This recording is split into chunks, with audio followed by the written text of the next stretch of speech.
Fala pessoal, tudo bem? Espero encontrá-los bem aí em mais esse momento maravilhoso aí que a gente se reúne, né? O foco hoje aqui é a gente acrescentar um pouco mais de informação no conteúdo dado na nossa primeira aula do curso Biomecânica e Longevidade. É um prazer imenso aí estar com vocês. Para quem ainda não me conhece, eu sou o professor Fábio Rodrigues José, fisioterapeuta, mestre em biomecânica pela Escola de Educação Física e Esporte da USP, e hoje estou muito bem acompanhado aqui pelo meu querido amigo Guilherme Artioli. Gui, dá as boas-vindas para o pessoal aí, se apresenta para eles conhecerem você melhor. Boa noite, Fábio. Boa noite, pessoal. Fábio, obrigado pelo convite. Bom, eu sou Guilherme Artioli, né? Como vocês estão vendo aí. Eu sou formado em Educação Física pela USP. Me formei já há 20 anos esse ano. Vai fazer 20 anos que eu sou formado. Fiz mestrado também na Escola de Educação Física e Esporte da USP. Fiz meu doutorado lá. No meu doutorado, eu fui fazer um estágio sanduíche na Austrália. Fiz pós-doc na IFE-USP também. No meu pós-doc fui para a Inglaterra, aí depois fui dar aula na Inglaterra, depois voltei para o Brasil e estamos aí. Minhas especialidades são fisiologia do exercício e nutrição.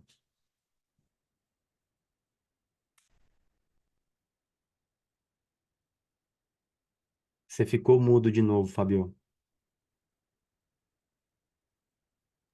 Aí, Gui, muito bom, muito bom. Obrigado aí por esse contato, né? Obrigado pela rápida apresentação. É óbvio que o Gui tem muito mais informação aí para passar para vocês. Eu estou aqui nas picapes, né? Jogando imagem para lá e para cá. Tem muito mais informação para passar para vocês. Ele foi muito sutil no currículo dele, que é vasto.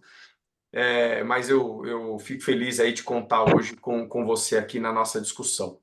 Bom, pessoal, eu vou começar a nossa conversa baseado em algumas coisas que eu coloquei aqui para a gente pontuar, né? Primeira coisa que eu queria discutir com vocês é por que fazer um curso de longevidade, né? A pandemia acho que marcou a vida de todo mundo e não foi diferente na profissão que hoje a gente exerce, né? Da noite para o dia, um vírus mortal, oculto, sem nenhum tipo de proteção vacinal, invade o nosso planeta em proporções assim astronômicas, é, toma conta de todos os continentes e bate a nossa porta dizendo assim, olha, eu vim aqui para te matar, né? Ninguém sabia o que fazer. Eu particularmente tive um momento bastante interessante. No dia do fechamento de São Paulo, nasceu meu segundo filho, né? A gente estava desesperado o que fazer, ir para um hospital, não ir para o hospital. E na atual situação, né, até parabenizando aqui o grupo do Gui, que foi um dos pioneiros a estudar os efeitos da atividade física nesse vírus aqui no Brasil, né? Na atual situação, a primeira mensagem de esperança foi: as pessoas mais saudáveis sobreviverão. E a partir daí, começou-se um movimento enorme sobre os benefícios de ser saudável diante de uma pandemia que até então pessoas da nossa idade, né, abaixo aí dos 50 anos, não tinham tido contato, né? Os extremamente mais idosos talvez tivessem algum contato com outras pandemias, mas para a gente, né, tirando H1N1, que não teve um impacto tão forte, aquilo era um ponto marcante na nossa história. E a partir daí, né, a gente começou a ver um movimento muito interessante na prática de atividade física, que foi a relação de saúde, né? As pessoas pararam de olhar um pouco para a estética como um corpo saudável e sim para uma série de marcadores relacionados à saúde, como sim um fator de saúde, né? Dali em diante, a gente começou a ver uma oratória bastante diferente dos profissionais de educação física, fisioterapia, médicos, entre outros profissionais da saúde, que é: estamos focados em saúde. Hoje, a prática de atividade física tem um benefício diferente, que é justamente o ponto de saúde. Em paralelo a isso, né, eu queria fazer uma colocação interessante aqui, que se a gente for levantar na história, os últimos 20 anos foram marcados exponencialmente por um crescimento gigante da ciência do esporte, da ciência da atividade física, da ciência do movimento, que acabou trazendo um benefício imenso na nossa profissão, né? O que a gente sabia 20 anos atrás, e eu faço menção a algumas coisas que hoje eu estudo, que é biomecânica da coluna, né? Os primeiros artigos que eu li relacionados à biomecânica da coluna que realmente faziam diferença na minha vida, partiram aí do final do século XIX, né? No final dos anos 90, aí, a gente começou a olhar artigos um pouco mais imponentes que falaram assim, pô, nós vamos realmente mudar a história do tratamento da hérnia de disco no mundo, né? Então, basicamente, quando eu falo de fisioterapia, eu estou falando de uma ciência com mais de 100 anos, mas, ao mesmo tempo, uma ciência com pouca evolução antes dos últimos 20 anos. Em contrapartida a tudo isso, a gente tem um outro dado que é extremamente assustador.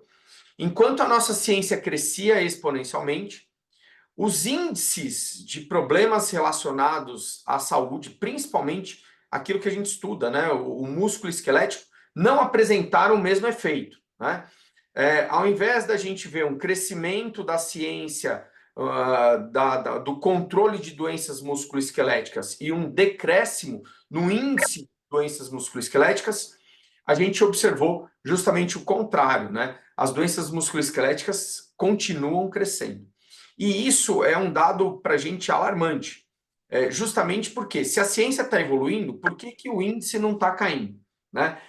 Por que, que a gente não está entrando num ponto inverso? Né? E como que eu posso dizer? Esse fenômeno, né, que também veio acompanhado aí das questões fisiológicas, como o diabetes, a hipertensão e os problemas do coração, que hoje, sem sombra de dúvida, são os que mais matam no mundo, acabam me chamando a atenção justamente porque existem alguns fatores bastante importantes relacionados àquilo que a gente vai encontrar no que a gente trabalha. Então, a gente trabalha com questões diretamente ligadas à saúde, a gente trabalha com fatores importantes no sentido de que a gente tem poder de reverter isso, e os números mostram que a gente não está conseguindo dar conta desse recado. Então foi a partir daí que a gente falou, pô, vamos criar um curso falando um pouco de longevidade. E quando a gente fala de longevidade, eu não quero falar de longevidade sobre viver mais tempo, né? Eu quero falar de longevidade sobre viver melhor o tempo que eu estiver vivo. E eu acho que esse é o grande X da questão, que acaba envolvendo as pessoas que trabalham com saúde primária, com aquela saúde onde a gente exerce bons hábitos, onde a gente tem prática de atividade física, a gente tem boa alimentação, a gente mantém a nossa composição corporal ao longo de toda a vida, e com isso a gente previne as doenças relacionadas aí ao que a gente chama crônico-degenerativas, né? Graças ao avanço da saúde, a gente vê que a nossa população morre menos de doenças infecto-contagiosas, só que, em compensação, a gente está na era da imensa pandemia das doenças crônico-degenerativas. O diabetes, colesterol, a não continuidade de uma boa composição corporal, as pessoas engordam ao longo da vida. Isso favorece o aparecimento de tumores, né, de carcinomas. E o que eu costumo dizer de uma forma bem direta é que tudo isso começa a atingir a gente lá pela quinta década, né, a partir dos 40 anos de idade, a partir da nossa meia-idade. Só que, em contrapartida, tem um desencadeador muito interessante, que é a doença musculoesquelética, né? Por exemplo, a dor nas costas hoje atinge as pessoas a partir dos 20 anos de idade. E a partir do momento que ela pega essa faixa de sedentarismo, ela começa a quebrar o sujeito. Quebrando o sujeito se torna menos ativo e mais propenso a todo o processo natural de envelhecimento. O desfavorecimento de composição corporal, aumento de gordura, a sarcopenia, novas doenças musculoesqueléticas e por aí vai. Então, a gente, olhando para isso, a gente falou, pô, vamos pensar um pouquinho em longevidade, vamos criar um curso de longevidade, vamos mostrar por que esse curso traz coisas interessantes para a gente e, ao mesmo tempo, vamos usar ele para abrir a temporada 2024 dos cursos de pós-graduação da UEM, que envolvem hoje a área de biomecânica, fisiologia e nutrição, com a coordenação do professor Guilherme, e também a área de treinamento de força, com a coordenação do professor Felipe Morim. Então, baseado nesses 3 cursos, né, como a gente pode uni-los e trazer uma coisa chamada longevidade. Bom, contextualizado o assunto, né, eu acho que eu já falei demais, eu vou marcar o guia aqui de novo e vou começar a fazer algumas perguntas para ele, né? E a primeira delas é uma pergunta bastante interessante, né? Dizem os místicos, Gui, que o primeiro homem que vai viver mais do que 150 anos já nasceu, né? As pessoas começam a acreditar em umas coisas interessantes, dizendo assim, nossa, a tecnologia vai fazer a gente viver demais, o ser humano vai viver demais, a gente vai passar dos 150, vai chegar aos 200 anos. E parece que tem um fenômeno natural biológico chamado de envelhecimento, né? E esse envelhecimento tem uma característica fisiológica muito forte. E eu queria que você comentasse um pouquinho para a gente, né, como é que o nosso corpo envelhece, o que acontece durante o nosso processo de vida para que a gente chegue nesses fatores. Eu queria ter o otimismo que essas pessoas que dizem que o homem que vai viver 150 anos já nasceu, né? Eu queria ter esse otimismo, mas eu não consigo ter. E basicamente eu não tenho porque a gente sabe como é que funciona a fisiologia do corpo humano, né? E a gente sabe que isso é praticamente impossível para o ser humano. Se for possível, eventualmente, para uma pessoa ou outra, vai ser isso, um caso isolado, né? Caso isso aconteça algum dia. A gente sabe que, assim, a gente pode pensar no limite de longevidade, que é o quão longevo uma pessoa pode ser. Quais são os fatores que determinam isso, né? É basicamente genético. Eu não estou falando quanto a pessoa vai viver, mas o quão longe ela pode viver se ela estiver vivendo em condições, digamos assim, ideais ou condições favoráveis de envelhecimento. Por que que eu sei que é genético? Por que que os biólogos atribuem a genética o principal fator aí da longevidade, né? Porque a longevidade, ela é muito característica por espécie. E a gente sabe que o que determina as espécies são, né, componentes genéticos. Então, você vê lá, os cães, eles vivem, têm longevidade aí de 10, 14, 15, não muito mais do que 18 anos. Os gatos também é a mesma coisa. Os ratos, 2 anos. As tartarugas, sei lá, 200, 300. E os seres humanos, sei lá, 80, 90. Dificilmente passa de 100, né? A gente vai passar de 100 anos. Alguns indivíduos, assim, são as exceções, não é a regra, né? Então, esse é mais ou menos o limite de longevidade do ser humano, da espécie humana. E esse limite faz parte da gente, a gente não consegue expandir esse limite de longevidade. O que a gente consegue fazer através, da nutrição, do exercício, do estilo de vida, da medicina, é aumentar a nossa expectativa de vida dentro do nosso limite de longevidade. Então, se você olhar aí 60, 70, 80 anos atrás, a expectativa de vida média do ser humano era o quê? 40, 50 anos. Hoje em dia está aí na casa dos 70, 80, dependendo de onde você olha, né? Esse é o fator importante. Existe uma série de fatores que estão relacionados com esse aumento da expectativa de vida. Os mais importantes são mudanças no saneamento básico, melhoras no saneamento básico, menor exposição a doenças infecto-contagiosas, a presença das vacinas, né, a melhora dos esquemas vacinais, o aumento da disponibilidade e distribuição de vacinas, e também as melhoras na medicina, né? Então, tudo isso em conjunto está fazendo com que a população vá envelhecendo, aumentando a sua expectativa de vida. Aí, Fábio, você tinha perguntado por que que a gente envelhece, né? Quais são os processos biológicos que acontecem durante o envelhecimento, né? Basicamente são, assim, uma combinação de fatores, mas existe aí algumas teorias do envelhecimento. E provavelmente o envelhecimento ele é explicado pela soma dessas explicações. Uma delas tem a ver com telômeros. Não sei se vocês são familiarizados com esse tema, se vocês forem lembrar lá do colegial, do ensino médio, né? Telômero ali é a pontinha dos cromossomos, que a princípio pode parecer uma bobagem, né? Mas tem uma função super importante de garantir a estabilidade dos cromossomos. Então, o telômero, quando a gente nasce, né?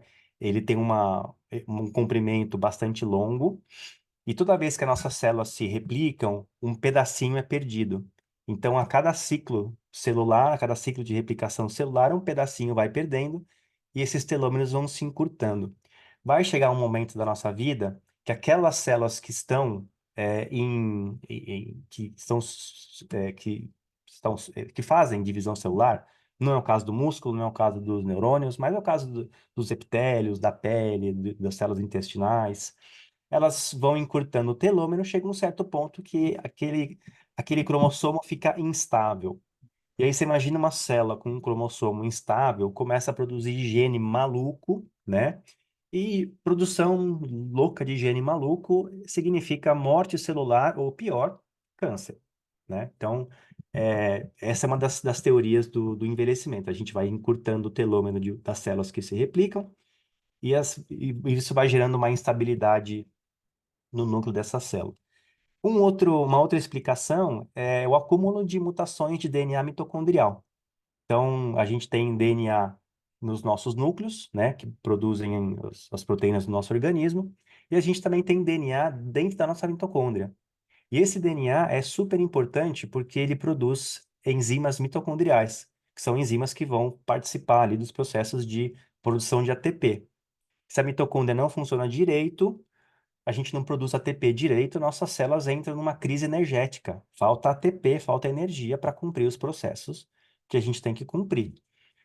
O problema é que, ao longo da nossa vida, as nossas mitocôndrias também vão se dividindo, né? Elas vão se gerando novas mitocôndrias. Então, você tem a mitocôndria mãe, que gera filha, as filhas geram filhas dessas filhas e assim por diante, né? A nossa mitocôndria está muito sujeita à produção de radicais livres. Ela fica exposta ali a um monte de radicais livres. Esses radicais livres atacam o DNA dentro da própria mitocôndria, causando mutações. Então, você tem lá a mitocôndria mãe, sofre ação de radical livre, tem uma mutaçãozinha pequenininha que não muda muita coisa, e passa essa mutação para a mitocôndria filha, que sofre mais mutação, passa para a filha dela, que sofre mais mutação, e assim, conforme as gerações de mitocôndrias vão avançando, as mutações no DNA mitocondrial vão se acumulando.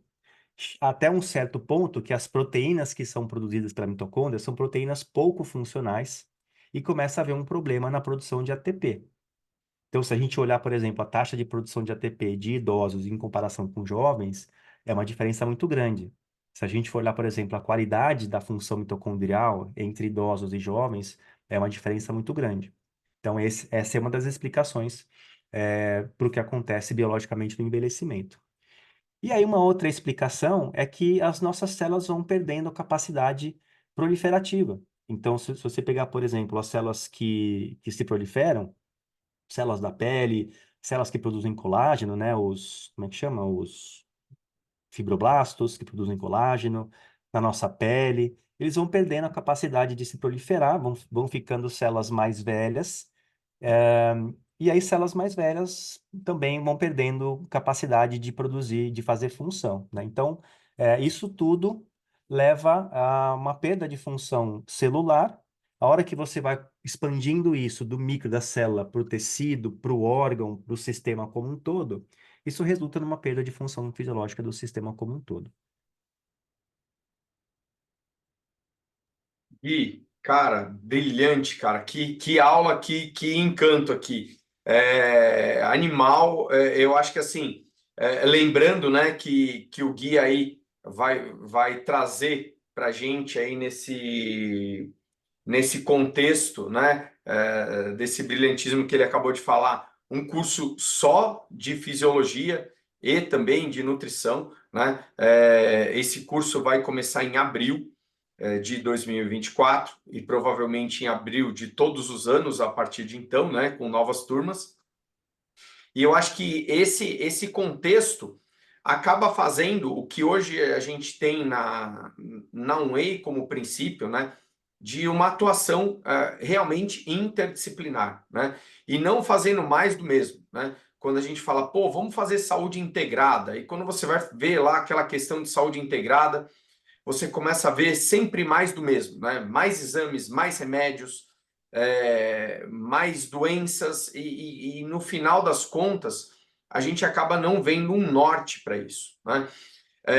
Uma coisa que a gente sempre falou aí dentro da biomecânica é que quanto mais você desenvolve os seus movimentos, mais você tem capacidades de manter os seus movimentos ao longo da vida, mais você vai mantendo uma boa fisiologia do corpo e, consequentemente, você vai se tornando mais longevo, né? E as pessoas acabam questionando muito, né? Onde cada ciência se encaixa, onde cada ciência se diverge, né? A relação fisiológica, a relação coordenativa, né, a relação biomecânica, a relação anatômica.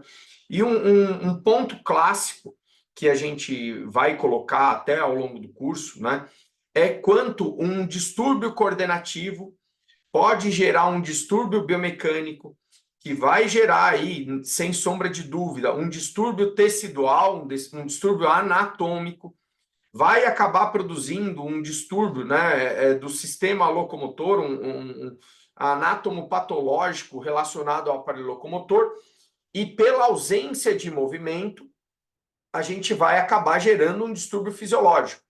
Então, como que a gente costuma dizer que a gente acelera, o Gui coloca muito bem, né? Existe um processo natural de envelhecimento. A gente não tem como mudar isso, mas a gente consegue acelerar isso. Haja visto que anos atrás a gente morria mais cedo, né? E a gente conseguiu reverter parte disso com avanço medicinal, com avanço relacionado a vacinas, e hoje a gente tem uma ferramenta poderosa que é o avanço relacionado ao movimento, né? Que é o tratamento não medicamentoso das doenças, o tratamento relacionado à manutenção de boas práticas de movimento, e assim a gente vai evoluindo na nossa espécie, né? Eu costumo dizer o seguinte: o primeiro distúrbio que nos acomete é o distúrbio coordenativo, principalmente nas condições hoje que o ser humano vive, né? Ele vai se privando cada vez mais de movimento a partir do momento que ele para de ter acesso à rua, de ter acesso a características, né? Você pega a vida de uma criança de interior, a vida de uma criança de apartamento, a ausência que ela tem de prática de atividade física, a ausência que ela tem de gama de conhecimento motor, né? De virar cambalhota, de dar salto mortal, de conseguir praticar esporte. Isso é ainda, digamos assim, exacerbado por uma fase muito interessante da nossa vida social, né? Quando o adolescente ele chega numa fase de início de vestibular, né? Onde ele tem que alcançar o mercado de trabalho dele através de uma faculdade, ele começa a estudar mais, ele começa a se dedicar menos ao movimento, ele vai entrar na faculdade, depois ele vai ingressar no mercado de trabalho cruel, e a gente vai ver que assim, ele vai começar a prestar atenção de novo na saúde dele quando ele perder a saúde, né? E o que a gente recebe hoje, né, principalmente na minha prática, eu recebo geralmente pessoas acima de 30 anos e pessoas que já têm algum distúrbio coordenativo que gerou distúrbio biomecânico e que já gerou um distúrbio musculoesquelético, já gerou um problema ortopédico, né? Então, acho que dentro dessa gama toda, eu costumo dizer o seguinte: executar 10 sessões de fisioterapia com esse sujeito se torna barato, perto de uma cirurgia de coluna vertebral, né? Executar aí 2 anos de prática de atividade física é quase nada para um plano de saúde, perto do que ele gastaria com 2 osteoartroses de quadril. E ainda exacerbando as questões de internação, o avanço do diabetes, um cara que cronicamente vai ter problemas cardíacos e que vai usar o sistema de saúde incansavelmente, vai mais ao médico, vai mais a hospitais, vai ficar mais internado.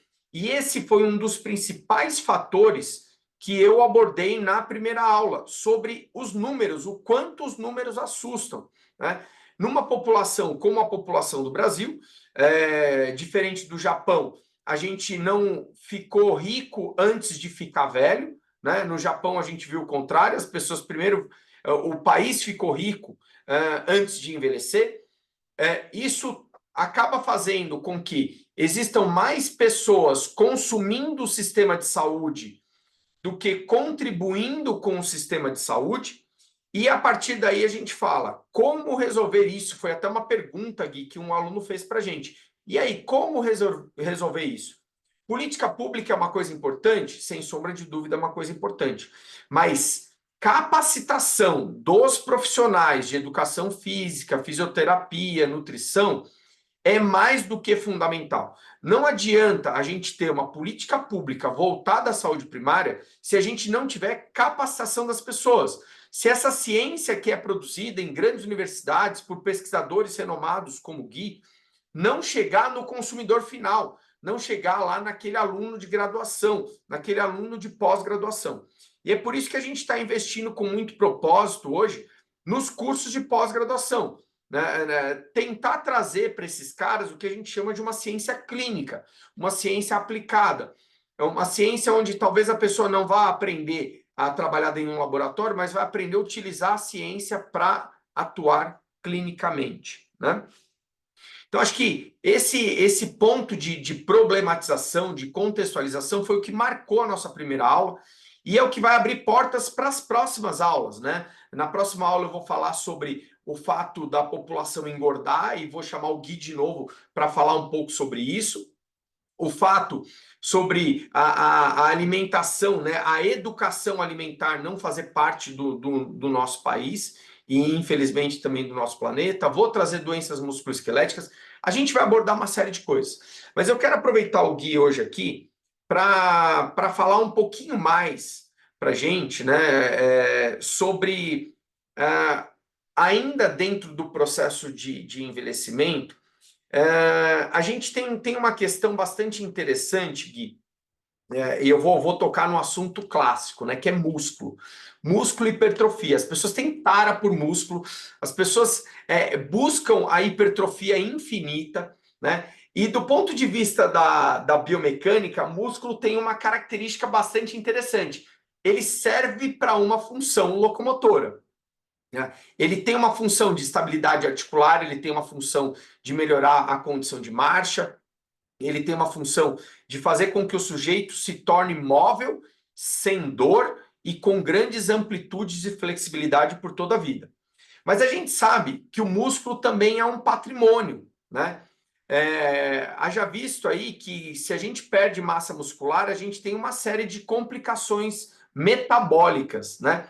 E eu não quero estender muito, porque eu quero que você venha muito mais vezes para a gente falar nas próximas aulas, mas eu queria que você desse uma palhinha, Gui, até para as pessoas verem a importância hoje de um curso de fisiologia e nutrição, do que é a tal da sarcopenia, né? Um idoso, por exemplo, ele chega lá, a gente chega numa determinada idade, né? E eu estou replicando as aulas que a Marina brilhantemente já deu no curso de biomecânica, e ele começa a ter dificuldades para deglutir proteína, né? Isso gera um déficit proteico. E esse cara, por uma complicação até mecânica do âmbito nutricional, ele acaba favorecendo a sarcopenia.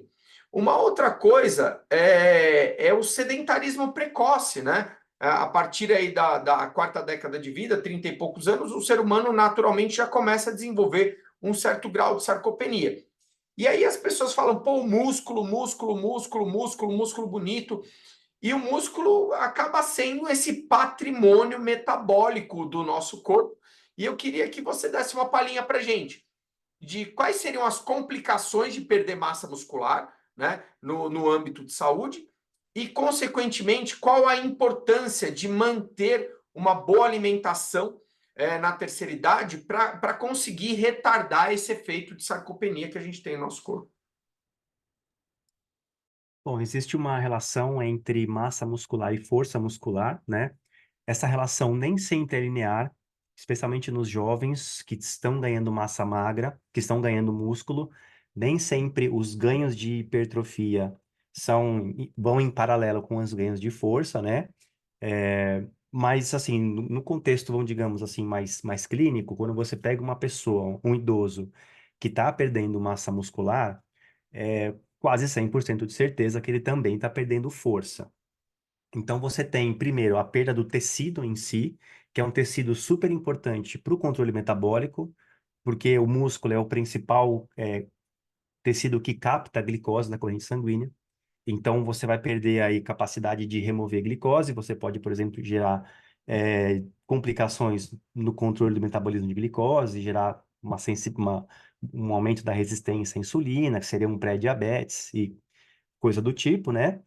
É, e do ponto de vista da perda de força, a gente tem que pensar do lado, assim, o que, que pode acontecer com um idoso que já tem perda natural de função muscular, né? Porque o músculo, ele ao longo dos anos, ele vai acumulando tecido conectivo, ele vai perdendo fibras contráteis, ele vai perdendo fibras do tipo 2, vai perdendo a capacidade de gerar força, vai perdendo a capacidade de se contrair com velocidade. E isso tudo não tem nada a ver com estética, mas tem tudo a ver com funcionalidade. Um idoso que não tem força muscular, que não tem velocidade de resposta diante de um estímulo, né, sensorial, por exemplo, ele não consegue se manter em pé. Ele tem dificuldade de se manter em pé. Então, aumenta muito o risco de queda. Quando a gente pensa num idoso que está com sarcopenia, é muito provável que ele também tenha uma osteopenia, que seria uma redução da massa óssea, da densidade óssea, da resistência mecânica óssea, perda de trabeculosidade óssea. Esse idoso, não tendo massa muscular, não conseguindo se sustentar em pé, colocando um osso já fragilizado numa situação de impacto, né? Impacto em posições que o osso não foi feito para sustentar, a gente está falando de uma chance grande de ter fratura de ossos, especialmente ossos longos, né? E para uma pessoa idosa, isso provavelmente implica cirurgia de porte médio, porte grande. Numa pessoa que já está com uma dificuldade de fazer regeneração tecidual, que, como eu falei, já não tem mais a mesma capacidade de proliferação celular, então a cicatrização é mais difícil, a recuperação é mais difícil, o próprio sistema imune responde de uma maneira pior, tem um risco maior de infecção. Então você começa assim, aquela espiral negativa que só vai ladeira abaixo, é disso que a gente está falando. Então, quando a gente fala, por exemplo, de sarcopenia, a gente não está falando de estética, não estamos falando de idoso sarado, né? Que é uma coisa que eu não consigo entender. É, a gente é bombardeado aí com imagem de idoso com barriga trincada. Não, gente, não é nada disso. Não é por isso que você tem que treinar, né? Você tem que treinar para ter função. E, inclusive, só fazer um adendo aqui, eu fico, às vezes, meio abismado, assim, com essa fissura pela estética quando a gente treina, né? Parece que a gente treina apenas com valores estéticos em mente e o que que vai acontecer? A gente repete para qualquer pessoa que nos procura, isso falo como profissional de educação física, a gente repete para qualquer pessoa que nos procura treino de bodybuilder. O que que a gente quer? A gente quer construir aqui o deltoidezinho, quer construir o trícepsinho, e a gente faz lá uma pessoa que fica com os musculinhos ali todos, né, crescidinhos, mas que não tem mobilidade nenhuma, que não tem velocidade nenhuma, que não consegue gerar força como você esperaria que uma pessoa com aquele músculo daquele tamanho conseguiria gerar. Então, enfim, E aí a gente, às vezes, vai dar o treino pro idoso e a gente extrapola esse conceito errado de que se eu vou treinar força, eu preciso necessariamente treinar como um bodybuilder treina, né? Que é uma coisa que para mim não faz o menor sentido. Mas enfim, eu tenho uma viajada aqui, mas acho que eu respondi a sua pergunta, Fábio. Gui, não só respondeu, cara, a gente está muito alinhado no nosso discurso. Você sabe que hoje, dentro do curso de biomecânica, é uma das coisas que a gente mais aborda, né? Quando eu dou aula de microarquitetura muscular, eu falo sobre os efeitos, né? Até inversos do excesso de hipertrofia pelo aumento do ângulo de penação do Ângulo de músculo, né? penação. Isso E aí aí. o cara começa a dissipar mais força, ele tem uma fibra maior, só que o ângulo de penação dele aumenta e ele começa a ter uma dissipação, né, de força por uma variação desse ângulo, né? E isso é uma coisa tão doentia hoje, eu diria, né? Que a gente vive, e é uma das aulas do curso, né? A gente vai falar sobre queda, a gente vive essa deficiência onde as pessoas não entendem o que é força, primeiro no seu contexto físico, né? Força é uma capacidade de acelerar massa, e a partir do momento que ela tem que acelerar massa, se a pessoa perde a potência muscular, né? Que as pessoas acabam diferenciando definição força e potência, mas que a gente vê que na verdade é a mesma coisa, a força aplicada em relação massa e aceleração, ela entra em queda, né? E aí entra até numa questão de qual escolha de exercício, né? É uma escolha de um exercício onde você usa mais articulações ou é uma escolha onde você tenta delinear um deltoide que não vai te ajudar em nada? E a gente vê lá uma série de prescrições de exercício onde você vê um idoso que não tem a mínima sustentação de base de força, de tronco, quadril, fazendo bíceps incansavelmente querendo ter um bíceps mais bonito, né? E eu vivencio e corroboro aí da mesma opinião, né? Hoje no curso de biomecânica a gente levanta, né? O nosso mote é trazer qualidade de vida através do movimento e o perfil estético, né? É totalmente secundário a isso. Né? Se você quer ter uma composição corporal melhor, você melhora aí sua alimentação, mas independente de você ter um pouco mais de barriga, se aquilo não estiver te trazendo nenhum problema metabólico, meu amigo, você estando funcional, cara, segue sua vida, que é para isso que a gente treina. Né? E eu acho Acho que. que esse é o ponto. Desculpa, Fábio, só Pode, para pode deixar falar, Gui, claro pode aqui, falar. que fiz aqui uma crítica ao treino do bodybuilder. Não quer dizer que a hipertrofia não seja importante, né? Claro que é importante, mas é que a gente não pode esquecer da funcionalidade. Só hipertrofia sem funcionalidade não vai ajudar muito. Vai ter algum efeito benéfico, mas em vez de você gastar 1 hora do seu dia e do seu treino só focando em hipertrofia, de músculo pequeno, de coisa que às vezes não é tão importante assim, por que não você treinar também a hipertrofia, mas também a funcionalidade desse seu aluno, cliente, paciente, né? O Gui, eu tenho uma fala interessante que eu digo assim: nossos heróis morreram de overdose, né? Quem foram os caras que trouxeram o treinamento de força, teoricamente, para o nosso popular, né? Foram os fisiculturistas que invadiram o cinema na década de 70, na década Isso. de 80, né? Arnold Esse, Schwarzenegger e o esses Hulk. caras, lembra, né, eu sou do final da época do Charles Bronson, né? Que o cara tinha um 32 enferrujado e ele combatia um exército, né?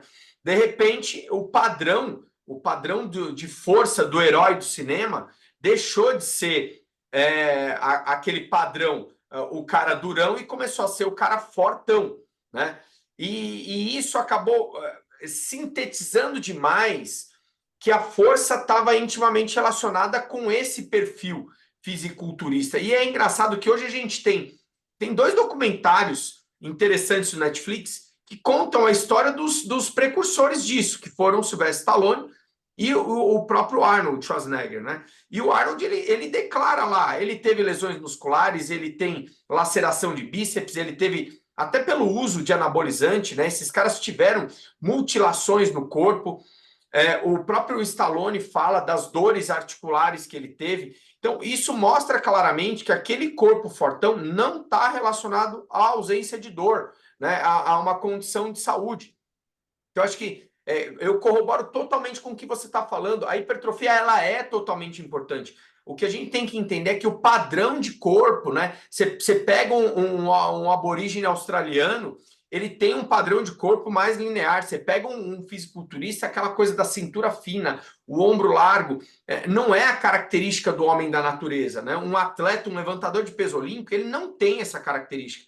Ele vai ser mais blocudo, ele vai hipertrofiar as partes necessárias para ter força de locomoção, que é o que a gente costuma dizer, né? Músculo forte, sistema forte, como você muito bem colocou, né? A hipertrofia do sujeito não necessariamente determina a força dele. Haja visto que um cara com a metade do peso levanta muito mais peso quando ele faz um levantamento básico, né?